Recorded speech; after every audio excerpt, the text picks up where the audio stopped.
kalau kita mau lihat yang sekarang, kayaknya menurun lagi, tidak sampai 10%. Kira-kira parameternya apa sampai Anda menyampaikan bahwa kinerja dari anggota DPRD ini dari tahun ke tahun ini menurun?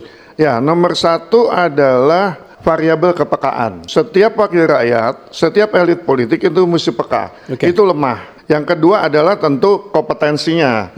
Kompetensi itu bukan, saya nggak bicara misalnya dia S1, S2, S3. Tapi kemampuannya. Ya, kemampuan menyuarakan dan itu hubungan dengan kepekaan. Ya, kepekaan. Nah, yang variabel ketiga adalah keberanian menyampaikan aspirasi, bahkan menyuarakan aspirasinya.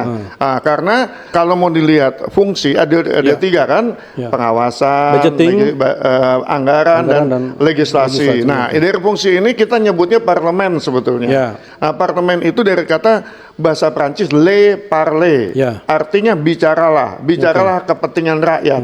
Nah, ini kadang-kadang minta maaf, ada yang sampai masa periodenya saya belum pernah dengar dia bicara. Itulah kesulitannya politisi di negara berkembang. Memang tidak semua ya oknum, tapi kalau bilang oknum ya kok banyak gitu ya.